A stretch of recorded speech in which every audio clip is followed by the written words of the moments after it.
Hello mga langga, welcome to Barangay San Isidro, Sumaraga, Samar. Wow, nakapunta na tayo dito. Ayan, good morning everyone. Magandang umaga po sa inyong lahat at sa mga taga Barangay San Isidro. Papunta po tayo ngayon ng, actually yung pupuntahan ko is Barangay Yangta, Daram, Samar. Pero yung napuntahan natin is napunta tayo sa Barangay San Isidro, Sumaraga, Samar. Ayan, dito po tayo sa Pier 1 of Catbalogan. Bibiyahe po tayo mga ilang oras, siguro mga isang oras, going to Barangay Yangta, Daram, Samar. Ayan, sakay po tayo ng MB Nora. Oo, ito yung passenger boat Nora yung pangalan. Ayan, ito yung passenger boat ng Sumaraga, Samar. Ayan, dito tayo sa unahan. Yung gustong-gusto ko talaga maupo dito sa unahan ng passenger boat. Oo. Tapos dito yung makikita yung yung timonel o yung nagda-drive ng passenger boat. Ayan, ang ganda ng panahon, mga langga. Tapos may mga bumibiyahe, syempre. Ayan po yung Darahuay Dako and Darahuay Gote. Ayan, dinadaanan po yan. Going to Sumaraga Island to Daram Island. Ayan, ang linaw ng dagat. Ang ganda, ang ganda ng panahon. Tapos nagkaroon mga langga ng aberya. Nag-aberya kami dito. May nasira yung makina ng passenger boat. Kaya sinundo ako nila Sir RR at yung kanyang kaibigan ng maliit na bangka. Ayan, todo responde. Dahil nawalan ng gasolina, dumaong kami dito. Ayan, mga langga yung passenger boat Nora. Dahil walang gasolina, kulang yung gasolina ng yung motor, maliit na motor. Dumaong kami mga langga dito sa Barangay San Isidro, Sumaraga, Samar. Unexpected, hindi ko talaga katalagalain na makakapunta ako dito sa Barangay San Isidro, Sumaraga, Samar. Ayan po, di ba? Super malaki pala yung Barangay San Isidro, Sumaraga, Samar. Ayan si Sir RR. Tapos yung makinista namin, yung kaibigan niya. Thank you so much. Ayan, hindi tayo nagtagal doon sa, ayan, ang ganda ng Barangay San Isidro.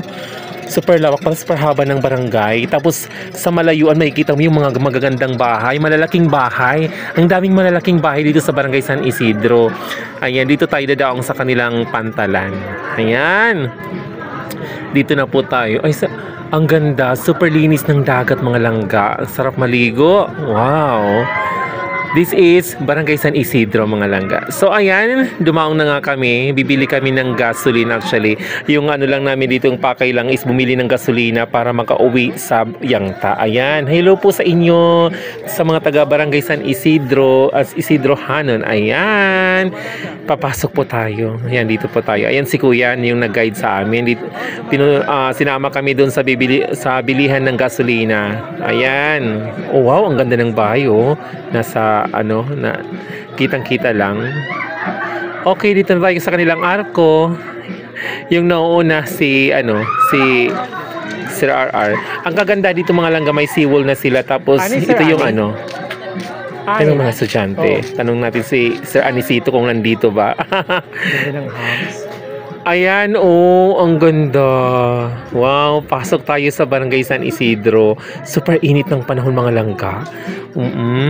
Sana next time makapunta ako dito, fiesta. Baka naman, Mama Anisito Bulan. So, ayan ang mga estudyante kasi alas 12 na. Super init. Yung mga estudyante andyan sa mga tindahan. Bumibili sila ng food. Yung ulam, siguro hindi sila taga rito sa Barangay San Isidro. Galing sila sa ibang karatig na barangay. So, ayan mga langga. Tingnan natin. Ayan, ang ganda ng mga bahay dito, in fairness. Yes. Tapos yung mga estudyante, shout out sa inyo. And then dahil malapit lang ang paaralan ng elementarya, San Isidro Elementary School. Oo, ayan. Pinuntahan ko na malangga, binisita ko. Ang ganda ng paaralan nila.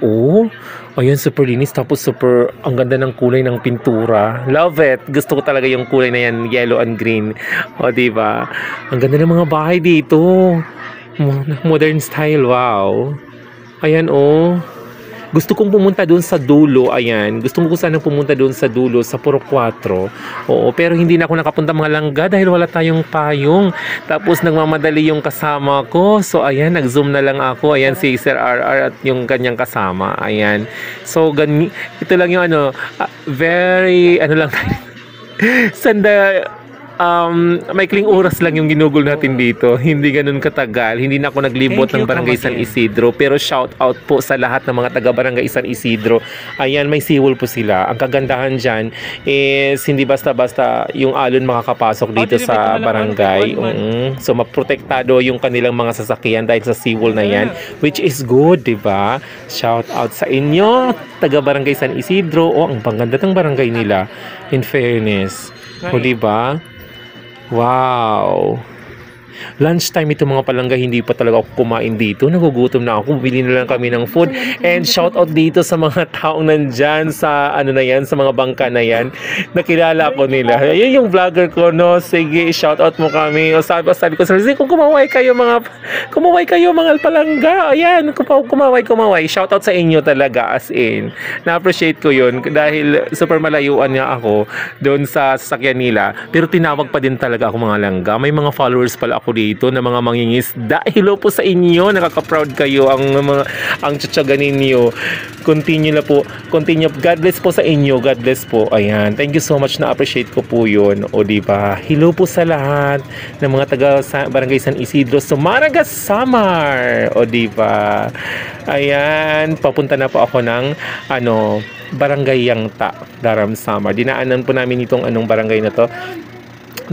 Dinaanan po namin yung Sumaraga, the municipality of Sumaraga, the proper town of Sumaraga. Ayan, malayuan lang po, nag-zoom na lang po ako. Ayan, so thank you so much for the first time nakapunta ako ng San Isidro, kahit wala doon si Mama Ani at yung mga kaibigan ko. Ayan, shoutout po sa inyong lahat, maraming salamat po, have a good day and God bless.